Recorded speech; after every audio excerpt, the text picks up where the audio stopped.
né? Deixa eu só pegar Mas meu carregador do notebook e a gente começa, que eu consigo só pausar. queria dizer, Trip Revival, a gente tá voltando a fazer os reacts. Não, mentira, ainda foi uma vez só. Ah, nunca se sabe, né? Não, não, é Falar vez. nisso, Só, eu só vou poder ficar aqui até 3h30. Vamos fazer um react muito longo, não, mano. Se quiser fazer em partes, faz em partes. Aí a Melhor gente faz a parte 2, tá ligado? exatamente. Mas vamos lá, vamos, sim, vamos sim. começar. Tá todo mundo Só, vendo. Tá só todo mundo uma vendo. coisa nisso. Ah, Tá todo mundo vendo. Só uma coisa antes, tipo assim, eu não vou comentar, por exemplo, o Newton da Costa, tipo, ele vai falar umas outras coisas ali, tipo, ele em si, ele não toca muito no tema da economia, tipo, essas paradas que ele fala sobre lógica para consistente em si e tal, eu não vou comentar, tá? Tipo, pô, é o o Newton que me da interessa, Costa, o cara da lógica, falando o bota? que, enfim, você vai ver, aí. O que me interessa é mais tipo, não é nem que eu tô aqui como uma espécie de defensor do equilíbrio geral, tipo, é que realmente os caras vão falar groselha que não tem na literatura. Bom, uma boa tarde para os senhores aí. Nós vamos ter hoje um tema Sim, suscitado O poder sobre levemente. da maior relevância. Por trás da economia você tem a matemática. Por trás da matemática você tem a lógica. O que é a lógica? É um conjunto de princípios. Caralho, as versões muito Determinada fortes. teoria tem consistência ou não tem consistência.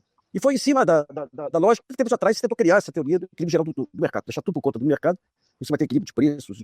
E alguns anos atrás, nós tivemos, no final dos anos 60, esse princípio que Só um comentário. Anos atrás. gerou digamos, todo o aparato teórico do mercado, do livre mercado e tudo, questionado por três grandes pensadores brasileiros. Que é o professor Todo doutorado.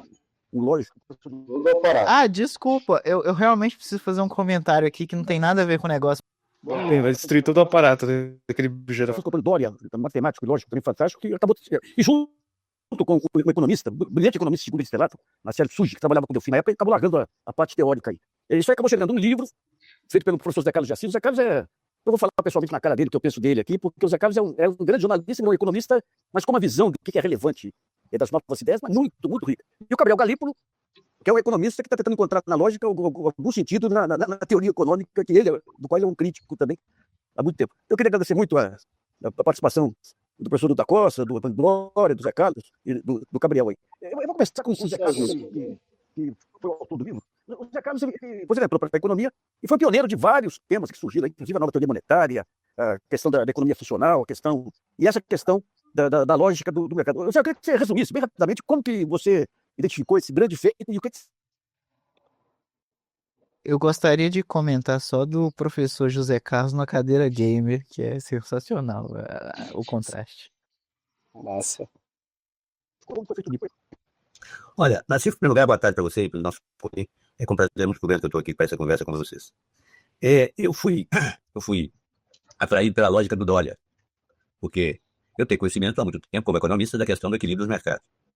Mas eu não sou um matemático. O conhecimento disso é um conhecimento praticamente literário, né? Dos livros comuns de economia. Eu me interessei por isso, sobretudo, pelo aspecto crítico, né? Porque você provavelmente sabe muito bem que um dos principais formuladores entre os austríacos dessa lógica matemática do equilíbrio de mercados é o Hayek. E o Hayek é o cara que reintroduziu. Já começou errado já, né? Fala que eu tô numa coisa, né? Mano, uma salada de palpitaria, velho.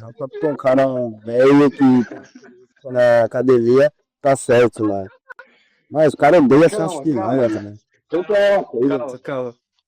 Não, espera ele terminar o raciocínio. Sobretudo o Neodâmbio, porque ele foi muito mais radical do que os liberais anteriores. Como Adam Smith era um sujeito que tinha uma visão de mundo muito abrangente, não tem nada a ver com economista de mercado. É com economista de mercado, você pode até desculpá-lo pelo seguinte, ele ligou numa época em que você tinha duas ditaduras no mundo complicadíssimas que levaram à guerra. Quer dizer, uma delas arrastada pela guerra, que foi a Rússia, e outra que promoveu a guerra mundial, que é a Alemanha nazista, né? Então, ele tinha horror à questão do stalinismo, do hitlerismo, do autoritarismo extremado e tal. Ele misturou isso, a visão lógica dele com a visão política, contra o autoritarismo, na ideia de que o mercado devia regular tudo, porque o mercado podia entrar em equilíbrio mesmo, né? E, obviamente, isso é estupidez. Em nenhum sentido. Ele é política do raio. Olha, vamos por partes aqui. Porra, mano. Porra, se for no surtar, a gente só sai daqui mês que vem, amigo. O cara mandou Não, mas isso é só algumas colocações breves sobre, por exemplo, o Hayek, ele é uma espécie de defensor do laissez-faire extremado devido às experiências do totalitarismo durante a primeira metade do século XX. Bem, se você ler o Hayek, a Caminho da Servidão com cuidado, ele vai afirmar que, na verdade, ele é contra uma visão de laissez-faire simplificada, que ele é a favor de renda básica universal e algum nível de política de proteção a pessoas mais desavantajadas da sociedade, exatamente para aspectos, inclusive sociais, de impedir o surgimento de momentos totalitários. E o Hayek, inclusive, ao longo de toda a sua vida, sempre defendeu um nível de ação governamental que foi semelhante ao nível de ação governamental defendido pela Adam Smith. O neoliberalismo é assistencialismo com livre mercado, mano. Sempre foi. Eu não sei qual que é a brisa desses caras. Eu não defendo essa merda, só que eles estão falseando o autor, mano. Simplesmente. Não, sim. O meu ponto nem é mesmo se o Hayek deveria ter sido essa espécie de radical liberal que ele fala que o Hayek é. Eu não sou, não é meu lugar falar o que o Hayek deveria ter sido ou não. Mas o que o Hayek não foi, é isso que ele estava falando. Então, é sempre a mesma coisa. É sempre o cara da fonte primária, desconsidera aquilo, fala o que ele acha que é. Eu não conheci até hoje ninguém que critique o neoliberalismo, assim. Pessoas falam, culpa do neoliberalismo, tudo é culpa do neoliberalismo, que saiba definir o que é neoliberalismo. Sim. Eu só não falo que eu não conceito por causa da Marina. E, obviamente, isso é estupidez. Quer dizer, não tem nenhum sentido. Isso, quer dizer, se assassiou no campo da economia Friedman, que, por sua vez, acrescentou dados da economia em cima desse pensamento central, e que deu nisso que deu, nos últimos 40 anos. Quando ele não avançou no mundo inteiro. Eu não tenho um problema com falar que o Hayek é uma espécie de teórico que realmente deu contribuições muito significativas para o equilíbrio geral, para a teoria do equilíbrio geral. Isso daí, ok. Tem todos os trabalhos dele lá do equilíbrio intertemporal e o artigo de 1828, né? O Intertemporal Price Equilibrium. As palestras de 1933 que ele deu lá em Copenhague, né? Na Suécia. E depois o Economics in Knowledge, né? Que eu ali sendo crítica à teoria do equilíbrio, eu também vejo como uma espécie de avanço no jeito de você definir o próprio equilíbrio e estabelecer as propriedades relativas a ele. Tanto que isso depois, em 1941, né, no The Pure Theory of Capital, tipo, ele vai aplicar consistentemente a noção de equilíbrio que ele mesmo postula lá no artigo de 37. 70% do The Pure Theory of Capital é uma análise de equilíbrio geral. Então, isso daí não tem problema, tipo, falar que o Hayek é uma espécie de contribuidor do equilíbrio geral e não sei o que. Agora, o problema é o seguinte, e é uma tendência que a gente vai ver ao longo desse dia inteiro, é que o problema é que eles têm em mente ao dizer isso. Por quê? Por causa que para eles pensam no seguinte raciocínio. Livre mercado, logo equilíbrio, logo bom, logo liberalismo. É esse o raciocínio. Eu acho que quando o intelecto desses caras consegue lidar com a heterogeneidade de ideias às quais eles se opõem. O problema é que eles reclamam quando as outras pessoas fazem isso com as ideias deles, que também são heterogêneas. Né? Outro detalhe que eles têm em mente quando eu estou falando de equilíbrio geral é que equilíbrio geral implica ausência de erro. Tratar do tema teórico equilíbrio geral, para eles implica em reivindicar que o mercado opera sem perfeição. Isso também é um outro problema, né? Tipo assim, o Hayek, ele vai... Sim, que nem eu falei, ele tem as contribuições do equilíbrio geral, mas tipo, ele entende de uma forma bem específica a função que o equilíbrio geral, enquanto uma ferramenta analítica, tem, né? Tanto que ele tem consciência, claro, que não conforme, apesar dela ser extremamente útil, né, e ser uma análise realmente significativa, ele tem os trabalhos sobre o significado da competição e como que funciona nossas instituições no mundo real, digamos assim. E tem todos esses trabalhos que são desequilíbrios dele que fundamentam algo interpretativo antes que a gente assista o vídeo todo, que eu acho que isso vai ser uma temática que vai ser repetida N vezes, primeiro, a associação da defesa de algum mecanismo teórico permita a análise com uma descrição da realidade, ou seja, aquela ideia de associar automaticamente a descrição por um autor de um cenário de equilíbrio intertemporal como Hayek em 1928, com uma descrição de como mercados operariam no mundo real, o que não é necessariamente o caso, muitas vezes não é. O caso restritivo, na verdade, funciona como algo que deve iluminar o caso real. E o segundo ponto é sobre o tratamento de teorias de equilíbrio ou de cenários, como pode dizer, cenários restritivos ou irrealistas, onde determinadas variáveis de relevância no mundo real não operam. Isso acontece na questão do teorema de Coase, com uma afirmação de que, se não existem custos de transação, direitos de propriedade não importam, porque mercados alocam recursos a esses custos mais demandados, independente do custo de transação. Ok, mas ele criou esse cenário exatamente para que exista um contraste onde se entende o papel de direito de propriedade. Por exemplo, dos tipos ideais. Os tipos ideais são ferramentas analíticas para você entender mais ou menos a essência ceteris paribus das coisas, ou seja, isolado de influência de outras variáveis, para que você tenha uma munição teórica para conseguir compreender a complexidade do fenômeno real. A mesma coisa acontece com a física, mas ninguém utiliza esse tipo de objeção para a física. Quando você faz experimentos complexos. E o motivo disso é simples, né? Ideologia. O ponto essencial aqui é que o meu ponto é que para defender o uso de análise de equilíbrio é relativamente simples.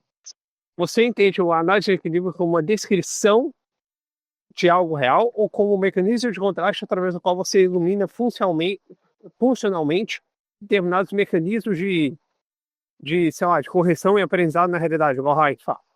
Enfim. Sim. Talvez seja uma boa analogia, assim, os tipos de ideias, mas eu talvez não colocaria nesses termos, né? Mas também, tipo, essa questão sobre os aspectos ideológicos. Também outra coisa que, tipo, é pressuposta praticamente no vídeo é que equilíbrio logo defesa do livre mercado. Sendo que não é assim. Usar na literatura de fala de mercado, inclusive, né? Que aí são justamente até defesa direta do socialismo mesmo. Dá o play aí, Miguel. Vou dar. Como que começou esse questionamento aqui interno dos lógicos brasileiros? Que é mostrar que um sistema competitivo, e tem um mercado competitivo, possui sempre um equilíbrio, algum tipo de equilíbrio, uma coisa que a gente possa caracterizar como equilíbrio. Isso acabou comigo em 1951, 52, o chamado teorema de Avogadro, que é o ponto central. Eu diria, é a matemática central, a matemática está correta, não tem nenhuma dúvida. Mas ele é usado, digamos assim, ideologicamente. É o ponto central das esperanças, não chama aqui de teoria, esperanças neoliberais, que são formuladas numa teoria que é a teoria econômica neoclássica. Estamos falando em outro programa de matemática, que é um problema que tem aplicações práticas, que é o problema de decisão por sistemas caóticos. O que é isso? Você já deve ter falar em teoria do caos. Então, o problema que existia era, dadas as equações de um sistema, decidir, arranjar um procedimento qualquer, uma maneira, uma conta, uma receita, pela qual a gente diria se um sistema vai entrar em comportamento caótico ou não. Isso é possível fazer? Newton e eu brincamos com isso uns 5 anos.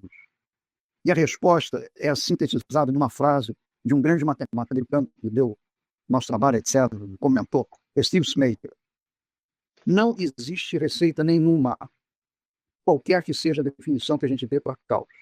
E os caiu feito uma bomba, porque significava que conhecer uma propriedade importante no sistema estava longe do alcance do matemático, de engenheiro, todo mundo que aplicava essa coisa. Aí nós fomos ver em que outras áreas se podia construir resultados semelhantes. Por sugestão de um economista brilhante que se afastou da parte teórica da cabeça, que é Marcel Sutter, ele se virou para mim e disse assim, uma conversa, tomando cafezinho no café da filosofia, falando, professor, dá para fazer isso com teoria dos jogos. Aí eu virei e disse assim, então dá para fazer com teoria dos mercados competitivos, claro. Quer dizer, em 5 minutos nós matamos a charada, foi sugestão do tudo. Pegamos umas técnicas que tinham desenvolvidas, etc., aplicamos, e o resultado foi, vou fazer uma paráfrase da coisa. Existe, o mercado tem equilíbrio, só que você não tem critério geral para dizer que o mercado alcançou equilíbrio ou não. Ou seja, você sabe que tem equilíbrio, mas não sabe se de repente uma situação de estase, o mercado está parado, de alguma maneira, é um equilíbrio ou é simplesmente um refresco que o mercado está tendo. Isso é terrível, porque você não pode caracterizar mercados em equilíbrio, em economia no caso geral. Nós achamos a coisa divertida, porque realmente, quando você encontra uma impossibilidade bem grande, é que a gente começa a se divertir. E aí, evidentemente, surge uma série de questões, e aí você consegue superar isso de alguma maneira. Direto contra um dos pilares ideológicos da teoria neoclássica. É que você pode tirar um mercado sendo sábio e atingir o equilíbrio, você deixa as coisas. Acho engraçado como eles falam que eles não têm precisão conceitual e eles vão aplicar algo que eles não têm precisão conceitual. Sendo que existe uma definição filosófica para o caos, que está em oposição direta à questão da ordem, e também eles entraram numa posição, em certo aspecto, lacaniana, de entender realmente que você não vai encontrar correspondência direta na realidade com o estado final, mas ao mesmo tempo eles não percebem que o próprio Hayek, que é um dos caras que eles estão criticando, ele faz uma investigação semântica, que é justamente o que eles falam que não existe nessa teoria. E assim, eu tô doido. Eu acho. Eu tô doido que existe uma teoria axiomática do caos, assim. Em rigor matemático, qualquer teoria axiomática. Não precisa entrar nesses detalhes. Tipo assim, o ponto é mais simples, na verdade. Aproveitando que foi dado pausa, então eu já vou começar a falar desde o início da fala dele. Primeiramente, tipo, não, os teoremas que foram alcançados pelo Arrow e pelo Debreu, né? Não são um empenho esforçado de uma busca ideológica para justificar a economia de mercado. Na verdade, algumas sugestões parecem mostrar o contrário. Né? Tem um livro do Philip Mirovsky sobre a história da economia matemática, né, que ele comenta sobre isso. Né? Na verdade, esse problema todo foi instigado, né, nos anos, através do debate do cálculo econômico, né, ali nos anos 30 principalmente, e um pouco nos anos 40. Né? E no caso desses modelos, eles na verdade surgem como uma espécie de projeto para tentar, além de transformar a economia numa ciência mais matemática, mais com não simplesmente com aquele instrumental analítico do cálculo clássico, né? Mas uma coisa que fosse além disso, né? Esses caras começaram, ali ele cita o Arrow Debreu, né? Que é o mais famoso que deram um resultado no artigo lá de 54 sobre a existência do equilíbrio competitivo. Né? Mas o Arrow, o Debreu e também um outro cara, por exemplo, o Koopmans, que também é um outro Nobel, né? Esses caras, na verdade, em boa parte, eles estavam tentando responder à questão do planejamento socialista, né? E para isso, para desenvolver isso, na verdade, eles tinham que, do lado, entre aspas, socialista, digamos assim, eles tinham que desenvolver analiticamente as ferramentas utilizadas na teoria do equilíbrio geral. Tanto que um procedimento extremamente comum nesses autores, né, é, por exemplo, partir de a economia centralizada. Então você começa com uma economia de um setor, e essa economia de um setor que é interpretado como um planejador social da economia. Então você resolve um problema de otimização para esse único agente, que é o planejador central da economia, e você acha a solução. Depois você demonstra que essa solução ótima é equivalente ao... Isso daí, no caso, segue em relação ao primeiro teorema do bem-estar. Que Essa elite formal entre tem como você descentralizar isso num modelo de economia de mercado. Então, tipo assim, e fora que o próprio Arrow, né? O Arrow já falou explicitamente, né? Quando ele ganhou o Nobel dele lá, ele falou explicitamente que ele era socialista, né? Mas enfim, né? Elas se dão muito por projeção de viés, geralmente. Quando você percebe a pessoa que tá falando é uma pessoa enviesada, que nem eu cheguei e mostrei para vocês daquele rapaz lá da economia institucional no WhatsApp da trupe, que ele tava falando assim, não dá para separar a economia de política, porque na realidade as duas ocorrem concomitantemente. Só que, na verdade, quando essa galera fala sobre isso, na verdade, eles estão querendo imputar o viés deles, acusando os outros de serem enviesados. Na moralzinha, eu vou falar um troço que até... Isso é um pouquinho de raiva minha. Eu nem deveria seguir me encocar tanto com isso. Mas eu nem acho que seja desonestidade, eu acho que é pura e simples burrice mesmo. E a complexidade e a sutileza associadas à produção intelectual e ao pensamento de criação de ideias, etc. Que nem eu tinha comentado antes, né? Enquanto o próprio Hayek desenvolvia a teoria de equilíbrio geral no sentido dele lá, do equilíbrio dinâmico, né, intertemporal, ao mesmo tempo ele debatia lá tinha a questão do debate do cálculo econômico que estava correndo paralelamente a isso, né? E justamente o outro lado, digamos assim, né, que seria um lado os que eram mais favoráveis ao planejamento central, né, eram precisamente socialistas neoclássicos, né? Balrasianos, defensores do equilíbrio geral. Tipo. Gente, o Valhalla era socialista, Jesus. Isso. Legal que o Miguel tá abrindo e-mail no meio da transmissão. E aí, Miguel? Termos de debate eram literalmente: o mercado não consegue se aproximar o suficiente do equilíbrio. É o Estado, é o planejador central que não consegue se aproximar o suficiente. Não existe nenhuma correlação significativa entre o pensamento neoclássico e o desenvolvimento, propriamente, do pensamento neoclássico da economia matemática com o posicionamento ideológico. Que isso até se relacionava, mas que isso não afetava a adoção ou a rejeição dessa... A adoção ou a rejeição disso. Isso é só uma não questão, é um não problema, uma coisa é irrelevante para adoção ou rejeição. Sim, exatamente. Tipo assim, eu não vou discordar que, por exemplo, do que me parece, tipo, a maioria dos economistas neoclássicos, pelo menos hoje em dia, né, tipo, de fato, eles são mais liberais das ideias, digamos assim. Isso, beleza. Ao longo da história, ao longo da HPE, né, ao longo da história do pensamento econômico, isso não necessariamente é o caso, tá ligado? Inclusive, e justamente que nem você falou, né, tipo, a maioria, e eu tinha comentado antes, né, a maioria desses ferramentais analíticos que tem da teoria de equilíbrio geral, né, foram resultados, na verdade, do empenho desses autores que nós talvez podemos chamar, em um sentido mais fraco ou mais forte, de socialistas, tá ligado? Então, tipo, é uma injustiça até com eles, tá ligado? Tipo, ele cita o Harold Debreu, é uma injustiça até com eles, de certa forma, falar isso, tá ligado? Tipo, é meio zoado simplesmente fazer essa versão das coisas. E agora, só comentando aí sobre a questão do caos e tal, né? Que nesse vídeo não tem uma explicação muito clara, mas 3 problemas fundamentais que são estudados na teoria do equilíbrio geral, né? É que, primeiramente, o equilíbrio geral não é uma teoria estática. Talvez ela tenha começado assim, mas os desenvolvimentos posteriores, e o Hayek foi parte disso, né? Transformaram ela numa teoria dinâmica. Depende da versão que a gente vê, né? A versão que a gente vê na faculdade é estática. Mas na faculdade tem umas cadeiras posteriores que você aprende migração de equilíbrio através de shift não, deslocamento, né? Eu estudei microinglês. É o seguinte, tipo, tem 3 questões fundamentais na teoria do equilíbrio, né? Primeiramente, a questão da existência do equilíbrio, né? Que ele citou ali o teorema do Arrow, o resultado do Arrow do Debreu, né?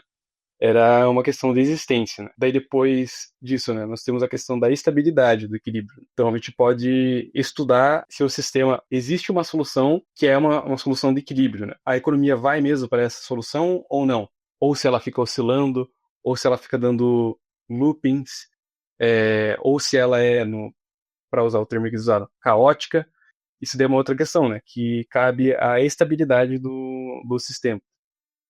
E a terceira é se essa existência e essa estabilidade são únicas, se elas têm unicidade. Se ela tem unicidade, nós podemos nos questionar também se ela é uma unicidade global do sistema, ou seja, se vale para todo o sistema, ou se ela é simplesmente local. Se é apenas entrando uma determinada área desse sistema, ali vai ter uma existência única e ou uma estabilidade única, né? Pelo menos para aquela área local. E o que acontece é o seguinte, né? Se a questão da estabilidade, né, ela é começada a estudar principalmente em 1966 com o que é chamado de problema de Hahn, né? O problema de Hahn é o Frank Hahn, né, um economista bem famoso, teórico do equilíbrio geral, né? Ele introduziu um modelo que a questão de estabilidade no modelo de equilíbrio geral para quando a economia tem bens e capital heterogêneos, né? E esse estudo é muito fundamental, né? Porque dá início ao projeto de pesquisa que estuda isso, né? E grande parte desses resultados é, de fato, que esses sistemas não são estáveis. Só que aí nós temos que ver um outro lado, né, da questão, que nem é mencionada aí, que é que se essa instabilidade, né, ela é realmente uma espécie de problema, digamos assim. Por quê? Por causa que o critério fundamental na teoria de equilíbrio geral, né, é se essas soluções são soluções ótimas, né, de acordo com os critérios de eficiência dinâmica, tecnológicos e de otimização dos indivíduos, né? Se, digamos assim, se os indivíduos maximizam ou não a utilidade, né? Ou se eles estão num estado que é no caso ótimo de Pareto. As preferências deles, tipo, não estão na melhor situação possível, né? E parte desses resultados mostra que você tem um modelo que nem eu tinha falado, né? Você pode ter um modelo de diversos bens e capitais heterogêneos, né? Com variáveis primitivas, né? Extremamente simples e que são bem comportadas. Só que mesmo assim você consegue gerar resultados ótimos a partir do modelo lá que eu tinha comentado antes, por exemplo, de um planejador central da economia, né? Você consegue gerar resultados ótimos que são caóticos. Então eles vão ser instáveis. Sim, eles não são modelos estáveis, são completamente instáveis. Ou cíclicos, ou outros tipos de comportamento que nós chamaríamos de erráticos, digamos assim, ou seja, comportamentos não lineares, né? E que não tem uma solução estacionária, né? Não caminham para uma solução estacionária final, mas que são ótimos. Então, não, a princípio não teria exatamente um grande problema, né? E mais ainda, você consegue demonstrar que esses resultados você consegue achar um conjunto de preços preços relativos intertemporais para eles e um conjunto de taxa de juros que descentralizam esse processo. Ou seja, existe também esse processo ótimo é levado por que é chamado na literatura, né, de perfect foresight equilibrium. Ou se fosse para usar um termo do Hayek, né, porque perfect foresight pode soar meio errado, né? Previsão perfeita. Nós podemos dizer previsão correta, nos termos do Hayek. Ou seja, é uma trajetória de equilíbrio de preços de previsão correta, né? Então os agentes vão sempre acertar as previsões deles acerca de preços e quantidades, e mesmo assim o sistema vai ser caótico. Só que isso não necessariamente é problemático por causa que isso daí obedece às condições de otimalidade do sistema. E claro, existem diversas dificuldades que nem aí nem são citadas aí, né? Mas, por exemplo, como que você lida com isso em sistemas em que o horizonte temporal é finito e como que você lida com isso em horizontes temporais infinitos? Você tem diversos problemas técnicos, né, quanto a isso, algumas soluções quanto a isso, né, na literatura. Só que assim, aí no vídeo nem são mencionados. Aliás, eles tratam como se fosse só uma coisa estática, entende? Para eles parece que o equilíbrio geral realmente é uma coisa bem no sentido... Existe uma analogia antiga, né? Só que só serviu para a teoria de equilíbrio geral estática, que é extremamente limitada, que já ficou muito tempo para trás, né? Que é a analogia do pote com bolas de gude, né? Então você tem um pote cheio de bolas de gude e elas estão ali, paradas, e uma está determinando a outra de forma totalmente... Dependence. Isso, tipo, meio... Enfim, estática. Os modelos de equilíbrio geral não dependem desse tipo de caracterização.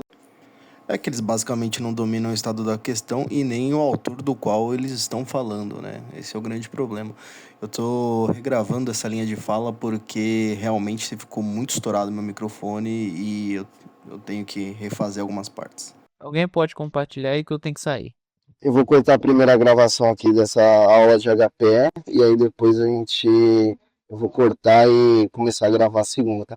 Gente, vocês conseguem esperar uns 10 minutos que seja, uns 10 minutinhos só pra conseguir achar um lugar estável aqui pra não ficar dando vento no microfone nem outros ruídos rapidinho? Tranquilo. mim, de boa. O Golden falou que vai transmitir.